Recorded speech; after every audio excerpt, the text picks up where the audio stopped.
On a cold April evening in 1912, the RMS Titanic prepared for its maiden voyage from Southampton, England to New York City. The ship was magnificent, a marvel of engineering, and many believed it was unsinkable. Its gleaming white hull, towering funnels, and luxurious interiors made it a floating palace. Among the passengers was a man named Arthur Calder. Arthur was a modest, hard-working man from England, traveling to America for a new job opportunity. He had saved every penny for this journey, dreaming of a better life across the ocean. The thought of adventure, mixed with the hope of success, filled him with both excitement and nervousness. Arthur boarded the Titanic with a mixture of awe and disbelief. The grandeur of the ship's grand halls, crystal chandeliers, and elegant cabins impressed him immediately. He wandered along the decks, watching the waves sparkle under the morning sun, and felt a sense of freedom he had never known. For the first few days, he enjoyed the luxury and the company of fellow passengers. He attended dinners, watched performances in the ship's grand ballroom, and listened to stories of people traveling to start new lives in America. Life seemed perfect, and Arthur allowed himself to forget the worries of the past. But on the night of April 14th, disaster struck. The Titanic hit an iceberg in the icy waters of the North Atlantic. At first, Arthur thought it was just a minor bump, but soon the crew's urgent orders revealed the severity of the situation. Panic spread quickly among the passengers. Arthur saw mothers clutching children, men struggling to help strangers, and the icy waters creeping ever closer. Fear settled deep in his stomach, but he forced himself to stay calm. He knew panicking would not help him survive. Arthur was determined to survive. He fought his way through the crowded decks, helping a young woman and her child climb into a lifeboat before taking a place himself. The crew worked tirelessly, lowering lifeboats filled with terrified passengers. The cold wind bit at his fists, and the sounds of cries and crashing waves made the situation almost unbearable. As the lifeboat drifted away from the sinking ship, Arthur watched in horror as the Titanic disappeared beneath the freezing waters. The night was filled with screams, the cries of those who could not escape echoing in his mind. Arthur felt a mix of sorrow, guilt, and relief. He had survived, but so many others had not. The rescue ship Carpathia eventually picked up Arthur and the other survivors. He spent weeks in New York, recovering from the trauma, haunted by the memories of that fateful night. Every time he closed his eyes, he saw the iceberg, the chaos on deck, and the freezing waters of the Atlantic.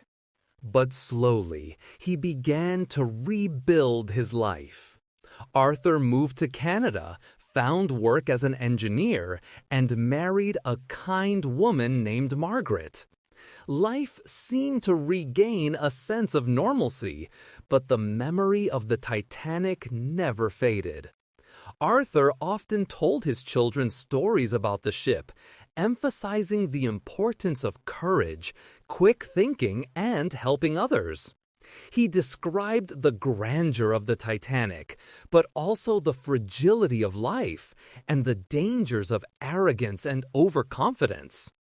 Despite the pain of his memories, he wanted to teach his family the value of resilience and hope. Then, in 1915, Arthur faced an unimaginable twist of fate. World War I had begun, and he decided to return to England to support his family's business.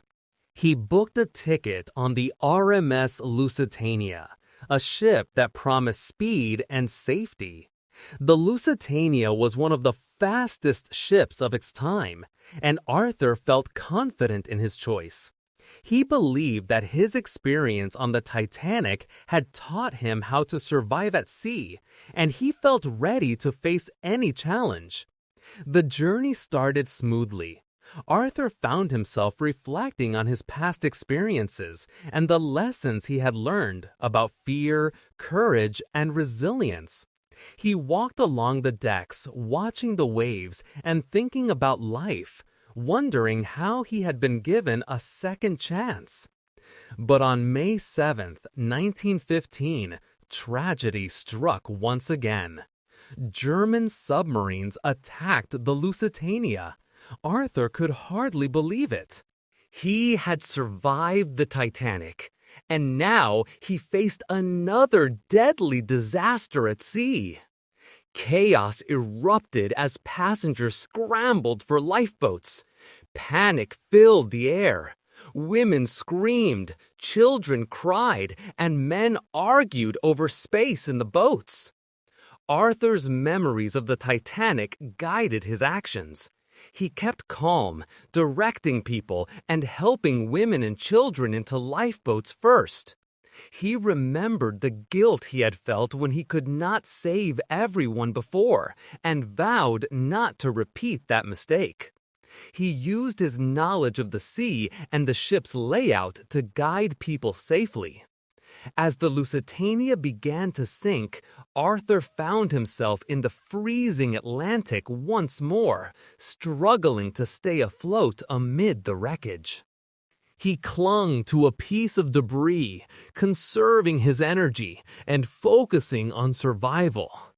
Hours passed, but somehow Arthur managed to hold on.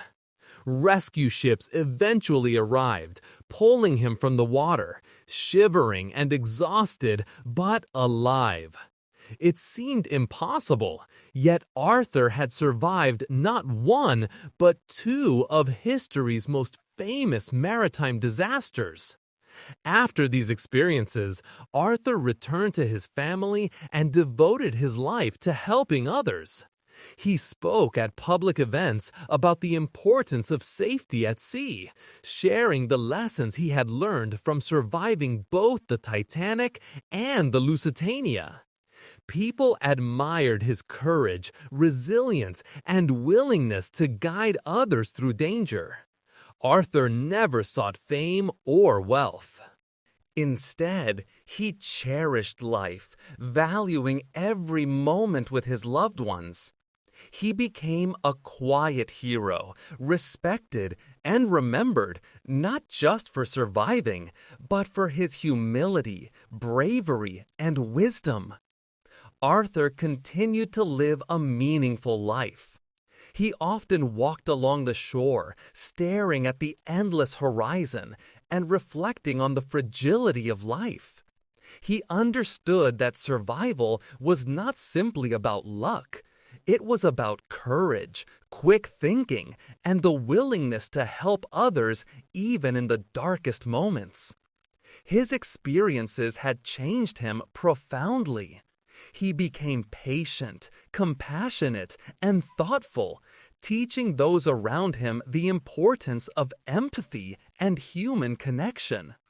As years passed, Arthur saw his children grow up, marry, and have families of their own. He shared with them stories of the sea, of disaster and survival, but also of hope and the importance of helping others. His legacy grew not because he survived two disasters, but because he inspired people to live with courage and compassion. Arthur Calder passed away peacefully at the age of 82, leaving behind a life full of lessons, memories, and inspiration.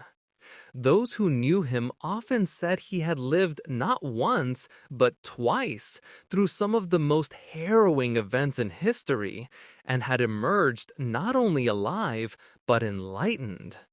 And as the waves kissed the shore, one thought remained clear. Some lives are touched by tragedy, yet, through courage and compassion, they leave a story that inspires generations to come.